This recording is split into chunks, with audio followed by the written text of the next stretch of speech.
Le FC Barcelone se retrouve dans le viseur d'un syndicat des joueurs néerlandais qui l'accuse de maltraiter son joueur Frenkie de Jong en le poussant avec insistance vers la sortie. Le patron du syndicat des joueurs néerlandais monte au créneau pour défendre Frenkie de Jong, 25 ans. Evgeny Levchenko, président du BBCS, a dénoncé le traitement infligé par le FC Barcelone au milieu de terrain en le poussant vers la sortie, contre son gré. Priorité de Manchester United, l'ancien joueur de l'Ajax veut rester en Catalogne où il est sous contrat jusqu'en 2026 et ne compte pas rejoindre le nord de l'Angleterre. Le club catalan, en quête de liquidité, pousse pour un départ qui lui permettrait de récupérer une partie de la somme investie sur le milieu de terrain en 2019, 85 millions d'euros. C'est une sorte d'extorsion. Je pense qu'un syndicat devrait protéger tous les joueurs, a déclaré Levchenko à l'agence ANP.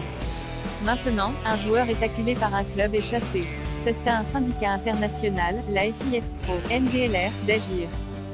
Si Barcelone continue de payer son salaire, il n'y a rien de mal contractuellement non plus.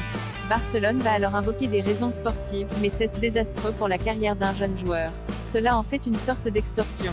Le Barça aimerait aussi se séparer de son joueur pour réduire son imposant salaire, mais pour Levchenko, le milieu de terrain ne devrait pas accepter de baisser ses émoluments pour rester au Barça, comme le lui aurait récemment demandé Xavi.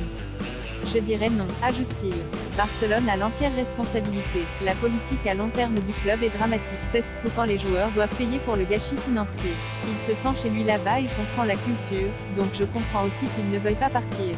En attendant l'issue, le joueur a disputé les matchs amicaux du Barça cet été et participe à la tournée aux États-Unis. Joan Laporta, président catalan, a récemment clamé son attachement au milieu de terrain tout en souhaitant discuter de sa situation avec lui. Frenkie de Jong est notre joueur, nous l'aimons vraiment, a-t-il assuré. Nous avons reçu des offres pour Frenkie, mais nous n'avons pas accepté pour l'instant, car nous voulons parler avec lui et savoir exactement ce qu'il veut, a expliqué de son côté Joan Laporta récemment. Nous devons clarifier certains aspects de cette